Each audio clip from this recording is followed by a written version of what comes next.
ingin ku turut, ya Tuhanku, ya Yesusku. Karena semua dosa-dosaku Kau tebus dengan darah-Mu.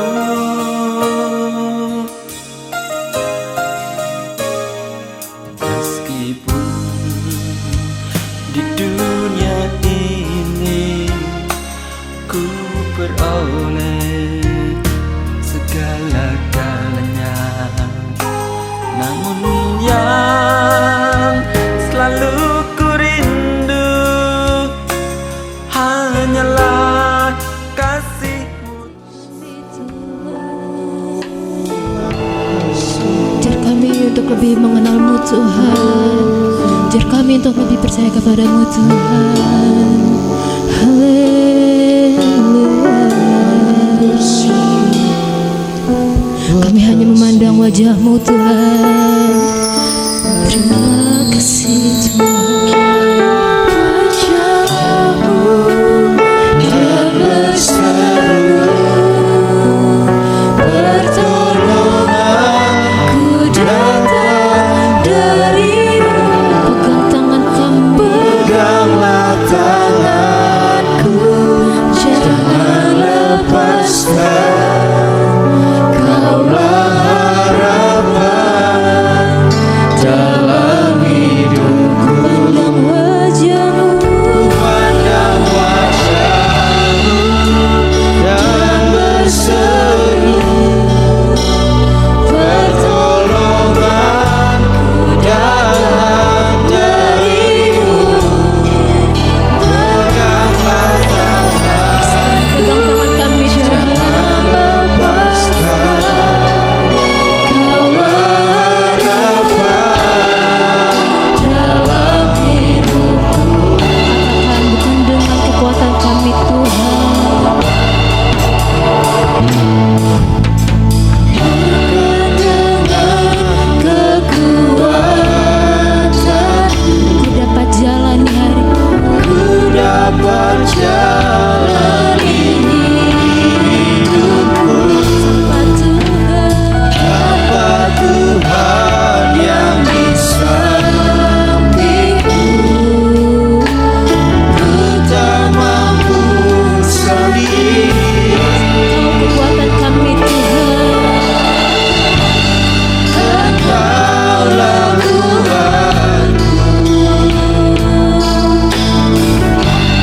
yang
Ya Tuhan, kiranya Engkau dengar, Engkau perhatikan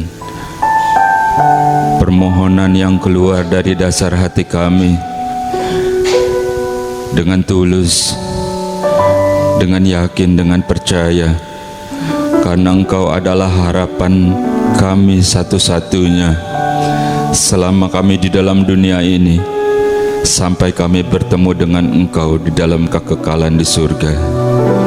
Dan hari ini adalah hari Sabat, hari yang dimana Engkau sendiri ingin bertemu dengan kami, bahwa sesungguhnya kamilah yang ingin bertemu dengan Engkau. Dan hari ini adalah hari kemenangan, karena Engkau memberikan kami kesempatan untuk ada di dalam rumah-Mu. Kami percaya Tuhan, ketika kami bertemu dengan Engkau, ada banyak hal yang ingin Kau kerjakan bagi kami. Dan di tempat ini Tuhan, di rumah-Mu, di Sion, tempat pijakan kaki-Mu Tuhan, dan kami sujud menyembah kepadamu dengan ucapan syukur, karena Engkau sudah memimpin kehidupan kami sepanjang minggu ini, bahkan di awal pertama di bulan ini Tuhan. Dan Engkau selalu menjagai kami. Engkau tidak pernah menjanjikan langit yang selalu cerah. Ada banyak badai, ada kadang-kadang juga ada awan gelap. Itulah kehidupan. Tetapi Engkau berjanji bahwa Engkau tidak akan meninggalkan kami. Jadikan kami kuat, jadikan kami setia. Dan biar kiranya segala puji, sembah dan hormat kami naik ke hadapan hadirat-Mu dan menyenangkan hati-Mu Tuhan.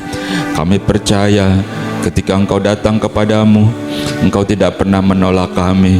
Dan kami membawa hati yang percaya, hati yang berserah, hati yang beriman, dan hati yang berharap, dan mengerti bahwa Engkau mengasihi kami. Engkau kenal kami secara pribadi, dan Engkau sudah buktikan bahwa Engkau rela mati buat kami. Di dalam nama Tuhan Yesus Kristus, saatnya Engkau yang berbicara, karena firman itu adalah Engkau sendiri. Hamba-Mu ini Tuhan, biar kiranya dalam kekudusan-Mu Engkau urapi, dan jangan ada kata-kata yang keluar yang bukan isi hati-Mu.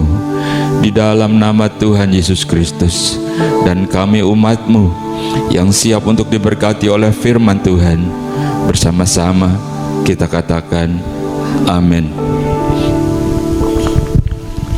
Silakan duduk. Selamat berjumpa kembali Bapak Ibu, saudara-saudara dikasihi oleh Tuhan. Selamat beribadah. Enggak terasa kita sudah di awal bulan lagi, dan seminggu demi seminggu, dan juga enggak terasa juga ya, sudah mendekati event Christmas begitu ya. Itu biasanya event yang seringkali ditunggu-tunggu oleh setiap kita, apalagi anak-anak, penuh dengan sukacita.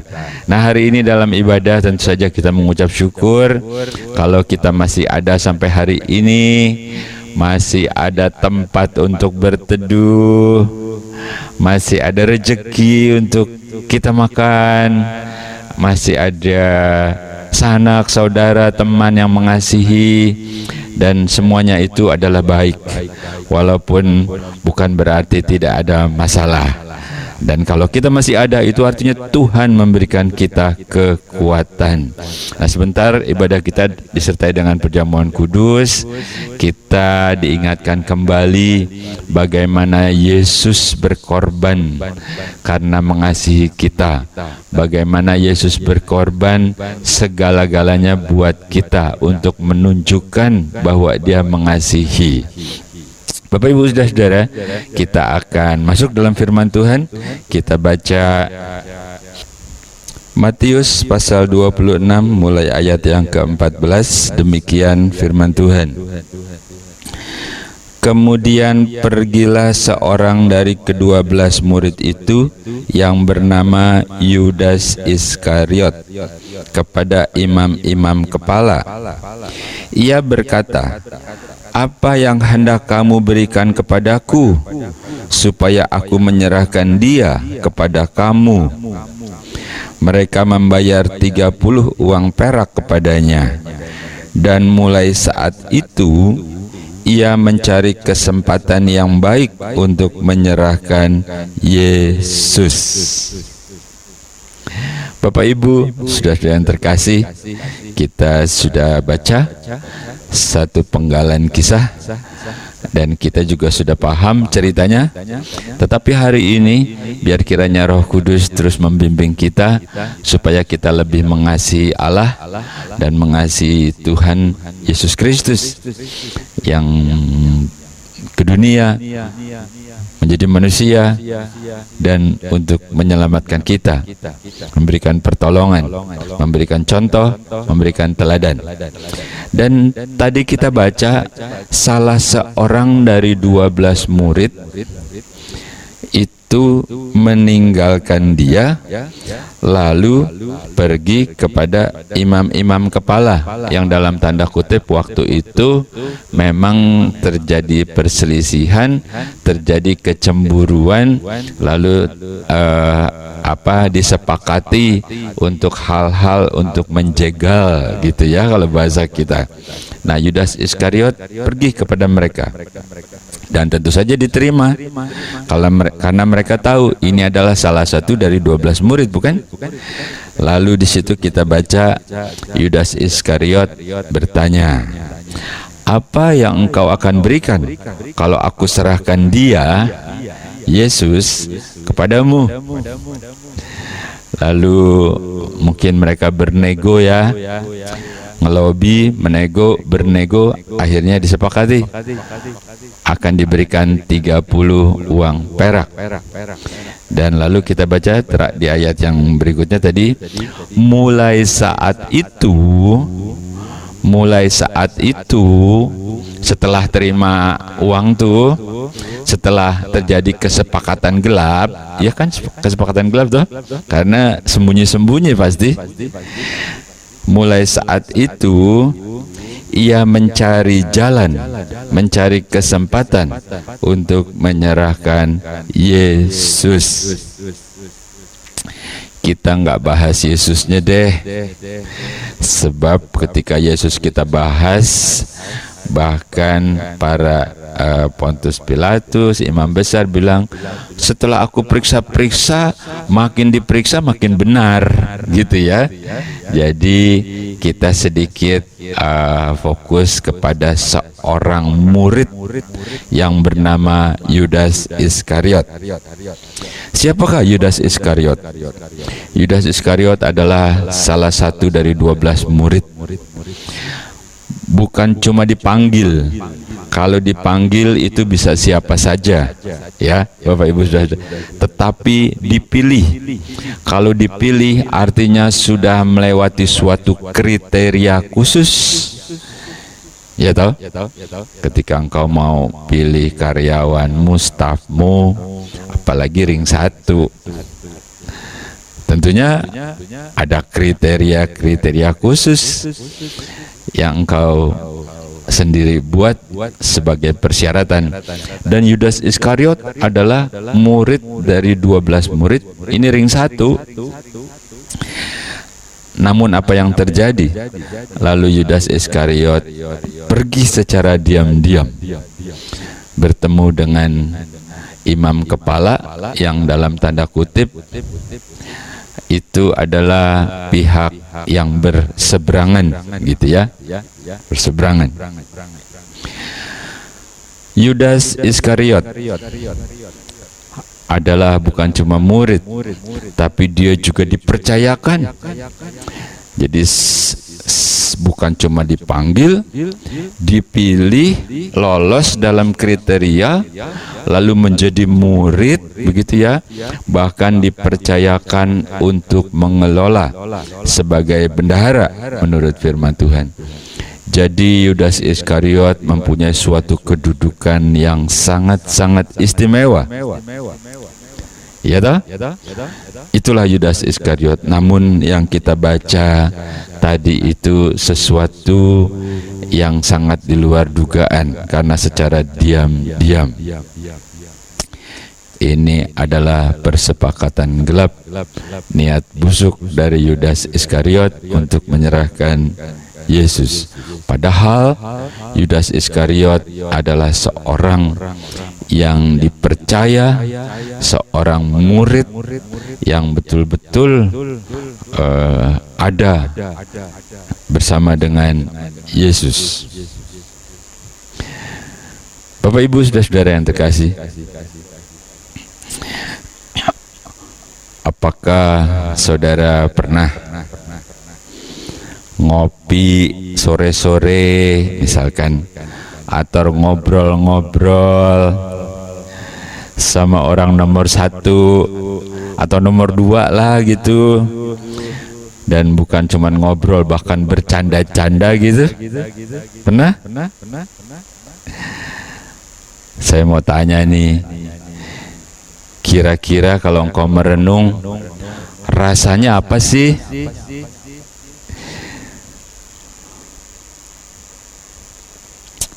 Ada seorang teman, mereka menjawab, rasanya bangga om.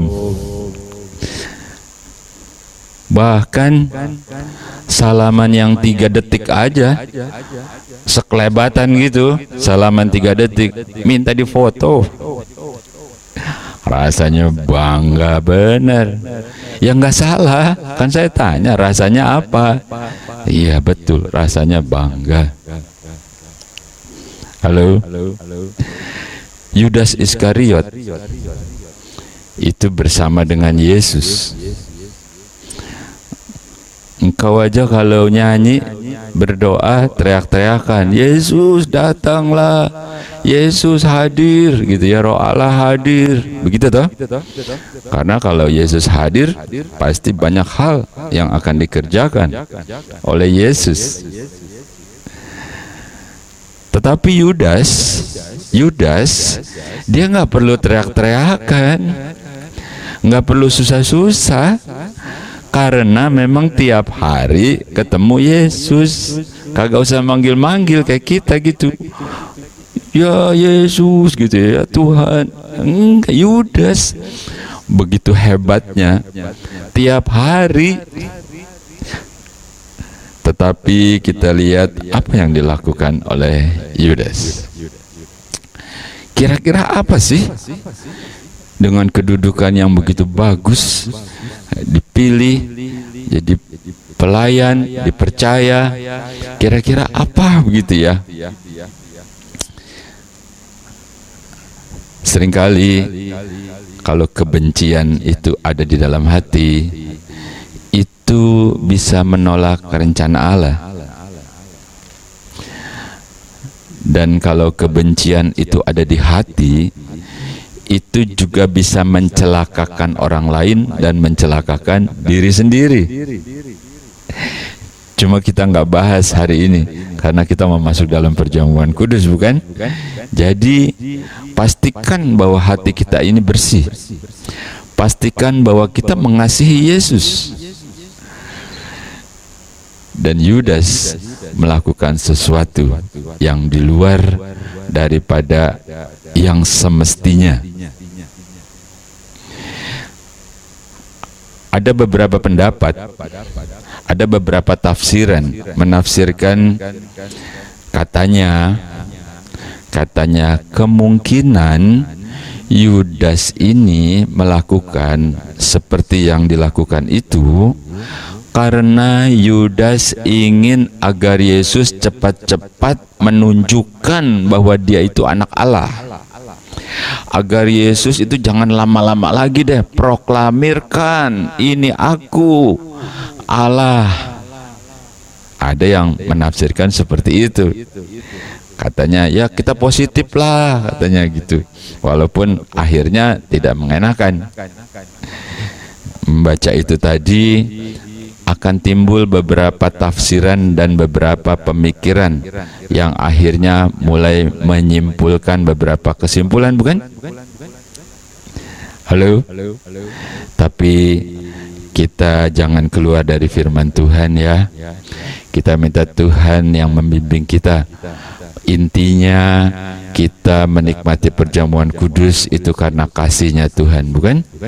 Walaupun kita lihat Yudas ini membuat kesepakatan gelap, membuat rencana jahat, membuat rencana busuk. Bayangkan gurunya sendiri, ya Allahnya sendiri masih mau dijual sama dia. Ayo kita bandingkan lebih jauh lagi terhadap tafsiran-tafsiran tadi, ya. Kita baca Lukas pasal 22 mulai ayat yang ketiga. Demikian firman Tuhan. Maka masuklah iblis ke dalam Yudas yang bernama Iskariot, seorang dari ke-12 murid itu. Lalu pergilah Yudas kepada imam-imam kepala dan kepala-kepala pengawal bait Allah dan berunding dengan mereka bagaimana ia dapat menyerahkan Yesus kepada mereka. Mereka sangat gembira dan bermufakat untuk memberikan sejumlah uang kepadanya, kepada Yudas.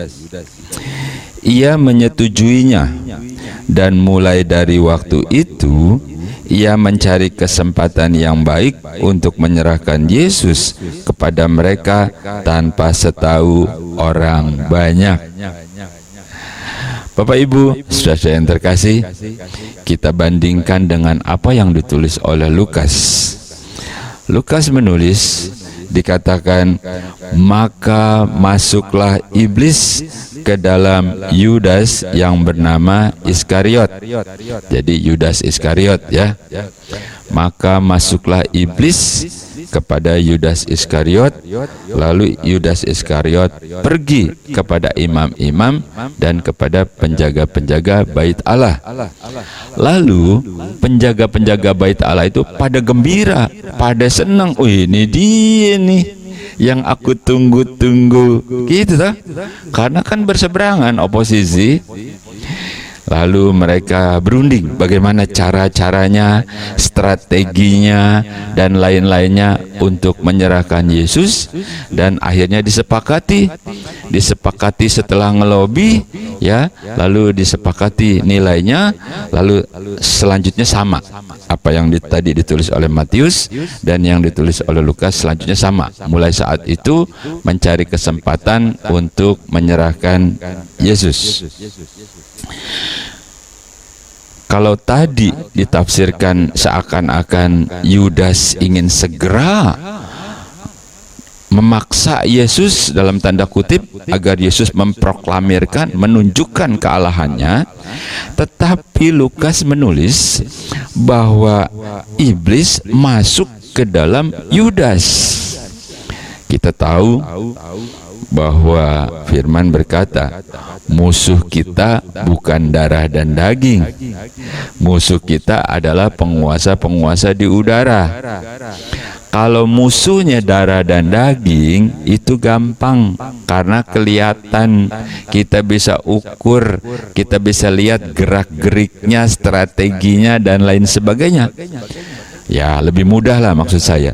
Tapi kalau bukan darah dan daging, nggak kelihatan, penghulu-penghulu udara, penguasa udara, itu lain perkara, begitu sulit dan sukar. Dan kalau yang namanya musuh,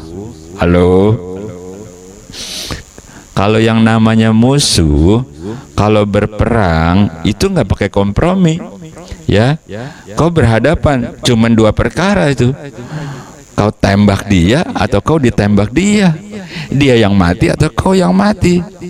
Tidak bisa berunding dulu, udahlah kita teman. Bagaimana kalau kita cari jalan lain? Bagaimana kita win-win solusi? Kompromistis begitu? Yesus tidak mengajarkan kompromistis dengan iblis, karena iblis itu musuh. Lukas menulis bahwa iblis menguasai Yudas. Berarti nggak ada niat-niat baik, niat-niat positifnya Yudas kepada Yesus seperti yang ditafsirkan tadi, bukan? Jadi jelaslah,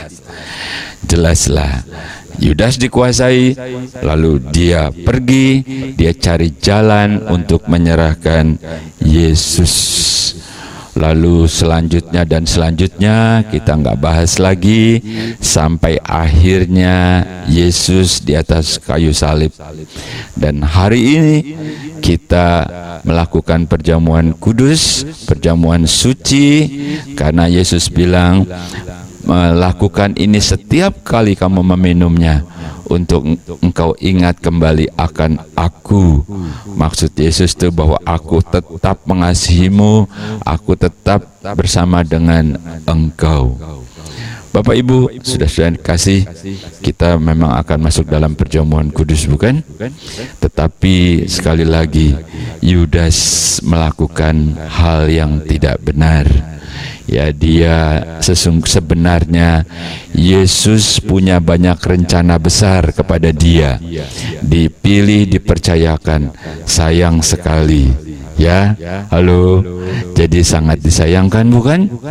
Yudas itu tidak bisa menghargai anugerah, tidak bisa menghargai kesempatan, tidak bisa menghargai waktu yang begitu baik, dan dia melakukan justru sebaliknya. Dia menjual Yesus, mengkhianati Yesus di dalam suatu pelayanannya, di dalam apapun yang dia lakukan. Halo, Bapak Ibu, saudara yang terkasih, ketika firman ini berbicara dan waktu terus berjalan dan kita masih ada sampai hari ini, Allahnya adalah Allah yang sama. Dia terus sampai turun-temurun, dan kita mendapat anugerah. Kita bisa mengenal Allah bersama dalam nama Yesus, lalu kita menerima berkat. Kita bisa bersama-sama, bukan? Namun bukan nggak mungkin kalau engkau lengah, kalau engkau berpaling kepada yang lain. Kalau Yudas bendahara loh, jadi nggak jauh daripada duit. Mungkin engkau dalam bentuk yang lain, bukan nggak mungkin tuh. Kita beralih, lalu kita mempunyai persepakatan yang lain dengan dunia ini. Bukan nggak mungkin kalau ternyata kita lemah, lalu ketika berperang dan kita kalah, padahal kita dituntut untuk menang. Bukan nggak mungkin kelihatannya aja jubahnya bagus, bukan nggak mungkin kelihatan sehari-harinya benar, bukan nggak mungkin kelihatannya pelayanan tapi penghasilan, bukan nggak mungkin segala sesuatunya cuma ditutupi packagingnya doang, kemasannya doang. Belajar dari firman Tuhan, belajar dari Yudas. Kita masih mendapat anugerah karena Tuhan tetap memanggil kita. Dia masih mengasihi kita. Kita baca dulu satu ayat ya.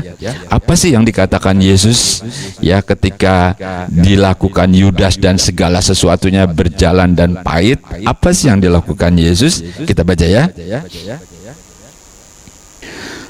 Lukas pasal 23 ayat yang ke-34, demikian firman Tuhan. Yesus berkata, "Ya Bapa, ampunilah mereka, sebab mereka tidak tahu apa yang mereka perbuat." Bapak Ibu, saudara yang terkasih, itulah perkataan Yesus ketika di atas kayu salib, dalam keadaan yang begitu menyedihkan, dalam keadaan mengerikan, dalam keadaan kalau manusia itu sepertinya harusnya kecewa, dalam keadaan yang tidak mengenakan, lalu yang keluar masih kata-kata seperti yang kita dengar. Dia masih menengadah kepada Allah. Dikatakan, "Ya Bapa, ampuni mereka, sebab mereka tidak tahu apa yang mereka perbuat." Yesus seharusnya dia itu kecewa berat, bukan? Kau murid-muridku yang aku percayakan, yang sudah aku pilih, ternyata kau pengkhianat semua, gitu ya. Kau murid-muridku, kelihatannya kau mengabdi, ya, ternyata bukan pengabdian tetapi penghasilan, gitu kan?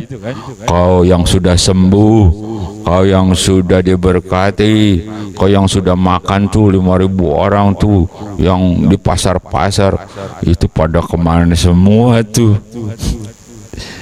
Harusnya begitu dong. Ya namanya juga kecewa, tetapi harus belajar dari Yesus sebagai teladan. Dalam keadaan seperti itu, dia masih berkata, ya Bapa, ampuni mereka. Ini bukan lagi keadaan lagi santai, bukan lagi di restoran lagi makan udang dan kepiting rebus, bukan. Woi, ini lagi sekarat, lagi keadaan lagi tertekan, lagi bahkan nyawa tuh dikit lagi juga putus. Yesus masih berkata seperti itu. Ya Bapa, ampuni mereka, karena mereka tidak tahu apa yang mereka perbuat. Bagaimana dengan hidup kita setelah kita mendapat anugerah Tuhan? Memang Allah tidak pernah menjanjikan langit yang selalu cerah. Artinya begitu terima Yesus semuanya jadi mudah gitu ya. Wah enak deh. Enggak. Tetap saja engkau harus menghadapi panas terik, menghadapi berbagai masalah, tetap kau harus hadapi. Bahkan juga bukan tidak mungkin engkau juga bisa mengalami seperti yang Yesus alami. Tapi percayalah itu belum seberapa dibandingkan dengan apa yang Yesus alami. Tapi rasanya engkau sakitnya itu sampai ke ubun-ubun, bukan? Sampai engkau merasa aku nggak bisa lagi ngelihat dia, aku betul-betul kecewa, dia merugikan, dia menipu. Si bebek tuh apalagi tuh, dia tuh kurang ajar, kau yang mulai, kau yang mengakhiri, kayak lagu begitu kan? Kau sampai nggak bisa tidur, sampai nangis-nangis, sampai nggak mau makan gitu ya, sampai rasanya langit tuh runtuh karena ditipu, karena sakit hati. Ketahuilah itu belum seberapa. Belajarlah seperti Yesus.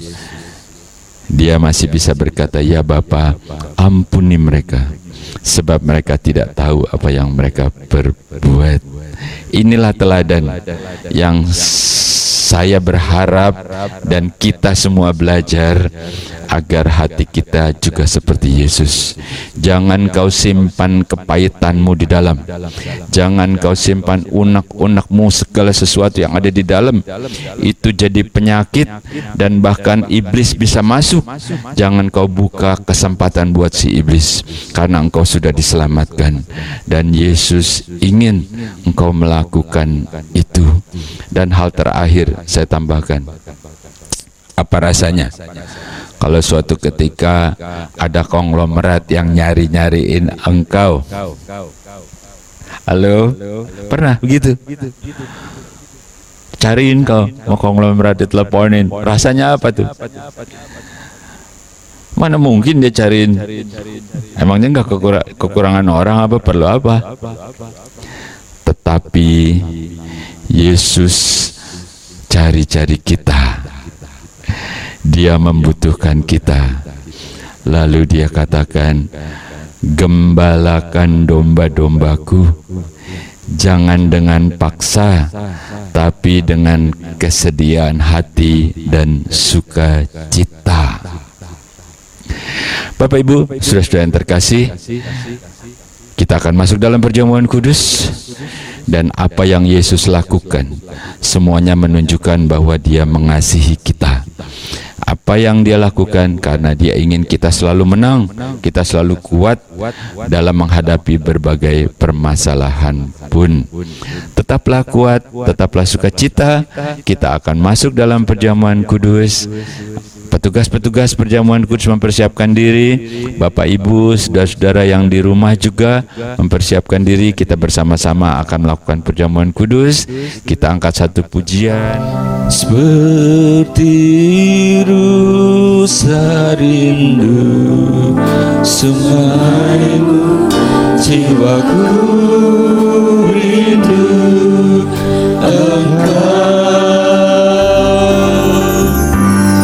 Kaulah Tuhan hasrat hatiku, ku rindu menyembah. Kita katakan kembali seperti rusa, Seperti rusa rindu sungaimu, jiwaku rindu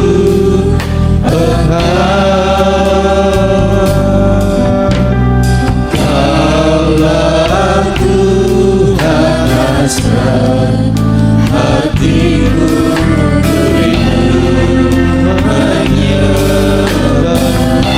Engkau kekuatanku Tuhan. Engkau kekuatan dan perisaiku, kepadamu rohku berserah. Kaulah Tuhan hasrat hatiku, ku rindu menyembah. Katakan Yesus, Yesus kau berarti. Yesus, Yesus, kau berarti bagiku. Oh Yesus, Yesus, kau segalanya bagiku. Kita angkat pujian ini kembali dari awal, dan petugas perjamuan kudus mempersiapkan diri.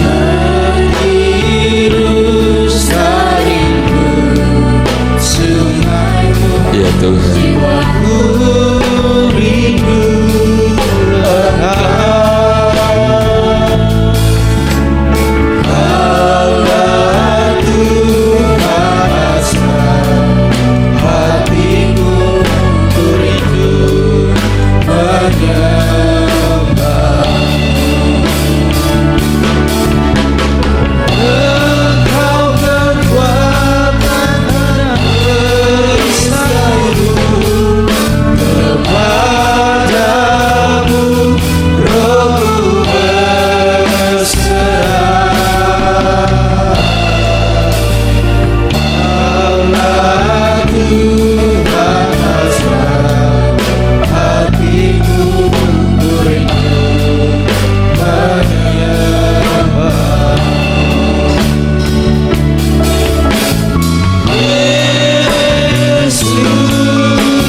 Kau segalanya bagiku Tuhan.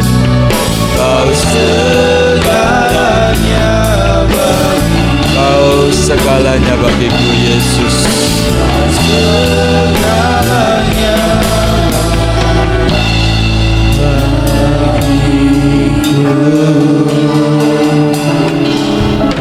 Mari kita bersatu di dalam doa. Ya Tuhan, kami umat-Mu datang kepadamu, sujud kepadamu, dan di hadapan kami adalah roti dan anggur. Roti melambangkan tubuh-Mu yang hancur, agar kami sehat, agar kami sembuh. Anggur melambangkan tubuh darah-Mu yang tercurah, dan kami disucikan. Dan hari ini Tuhan, biar kiranya Engkau kuduskan, Engkau layakkan kami untuk makan tubuh-Mu dan minum darah-Mu. Dan biar kiranya tubuh dan darah-Mu itu menyatu dalam kehidupan kami. Dan Engkau berkata, aku akan membangkitkan engkau pada hari kiamat untuk memperoleh kehidupan kekal.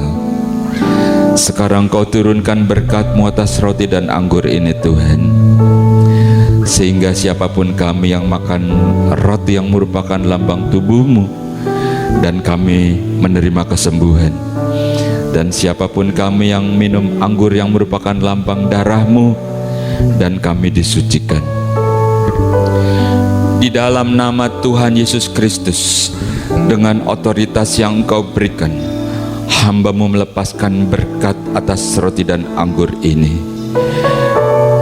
Tubuh-Mu yang hancur, roti yang kami makan, lebih daripada cukup untuk menyembuhkan kami Tuhan. Darah-Mu yang tercurah,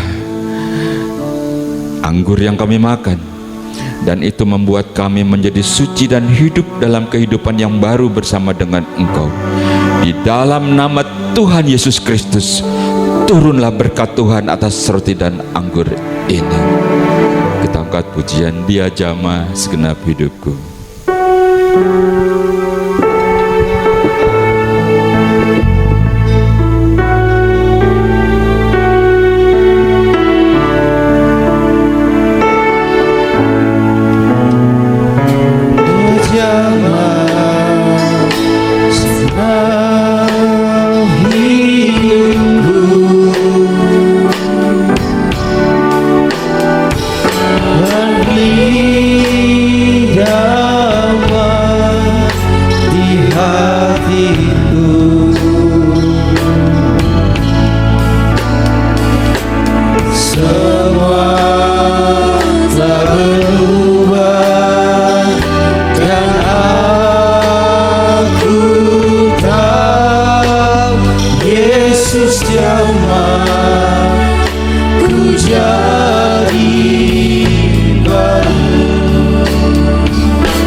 Bersama-sama. Yesus jamah ku jadi baru.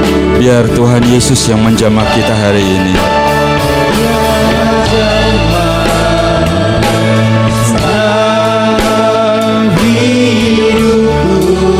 Dan beri damai di hatiku. Dan beri damai di hatiku. Semua tak berubah dan aku tahu Yesus jamah ku jadi baru. Katakan semua berubah setelah Yesus jamah kita. Semua tak berubah dan aku tahu Yesus jamah ku jadi baru. Kita akan masuk dalam perjamuan kudus. Saudara persiapkan diri. Demikian juga saudara yang di rumah, yang ikut dalam ibadah kita dalam media yang lain pun, kita bersama-sama melakukannya hari ini. Kau pegang roti di tangan kananmu, dan roti ini adalah lambang tubuh Yesus yang hancur. Ketika engkau percaya dan kau mengimani, mujizat itu masih ada. Katakan, aku sembuh karena Tuhan Yesus sudah hancur buat aku. Kau pegang roti di tangan kananmu dengan percaya. Demikian firman Tuhan.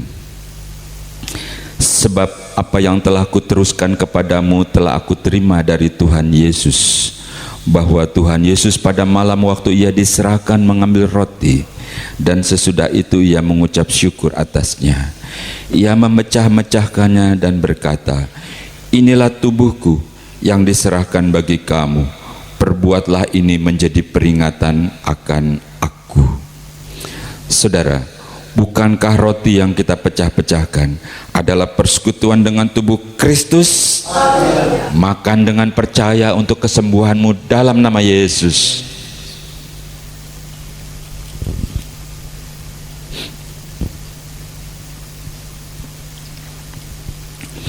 Kita pegang anggur, kita angkat tinggi-tinggi dengan percaya. Dan ini adalah darah Yesus yang ditumpahkan untuk pengampunan dosa kita, dan hidup kita menjadi baru. Kita menjadi anak-anak Allah yang dikasihi oleh karena pengorbanan Yesus Kristus. Demikian juga ia mengambil cawan sesudah makan lalu berkata, cawan ini adalah perjanjian baru yang dimeteraikan oleh darahku. Perbuatlah ini setiap kali kamu meminumnya menjadi peringatan akan aku. Saudara, bukankah cawan pengucapan syukur yang atasnya kita ucapkan syukur adalah persekutuan dengan darah Kristus? Minum dengan percaya untuk pengampunan dosamu dalam nama Yesus.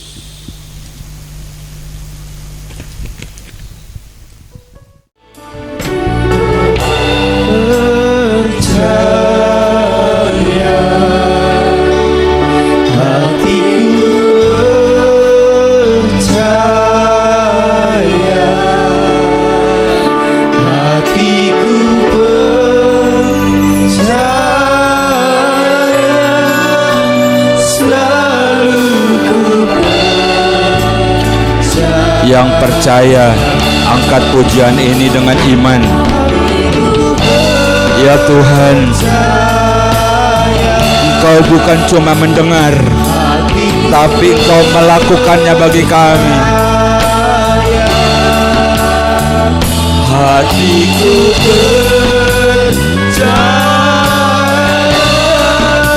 selalu ku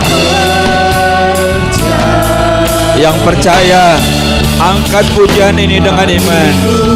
Yes, kami percaya Tuhan, Kau masih sama. Percaya, hatiku percaya,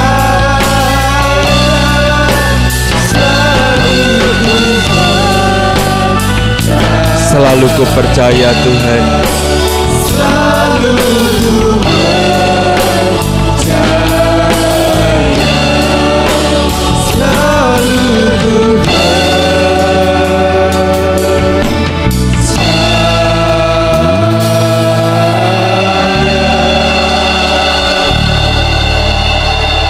Dengan iman, dengan sukacita, dengan percaya, kita terima berkat perjamuan kudus. Bersama-sama kita katakan amin.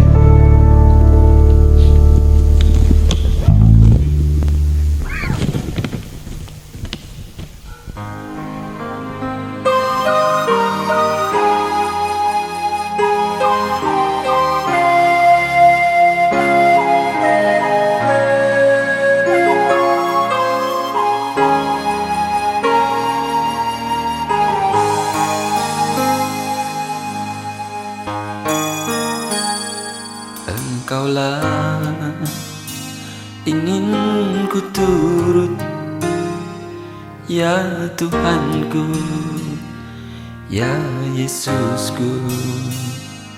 Karena semua dosa-dosaku Kau tebus dengan darah-Mu.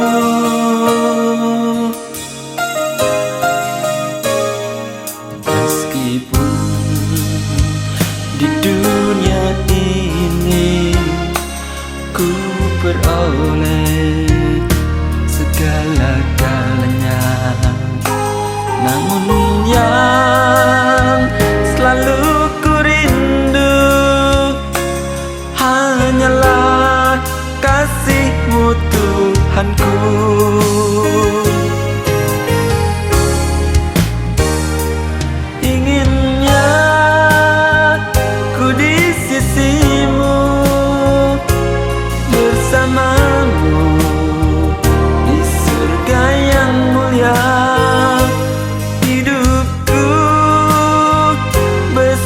beserta jiwaku.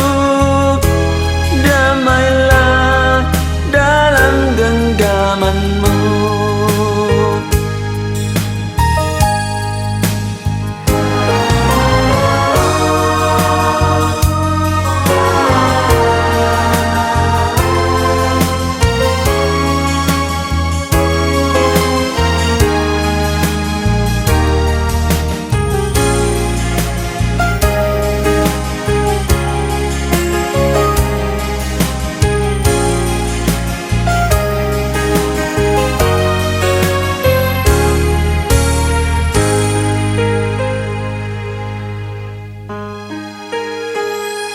Meskipun di dunia ini ku beroleh segala-galanya, namun yang selalu ku rindu hanyalah kasih-Mu Tuhanku.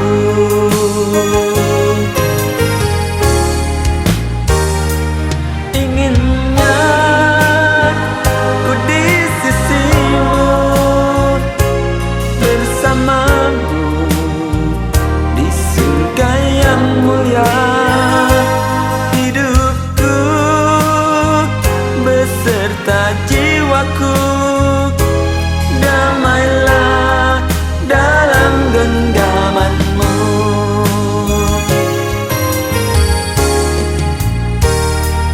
Inginnya ku di sisi-Mu, bersama-Mu di surga yang mulia. Beserta jiwaku, damailah dalam genggaman-Mu. Damailah dalam genggaman-Mu.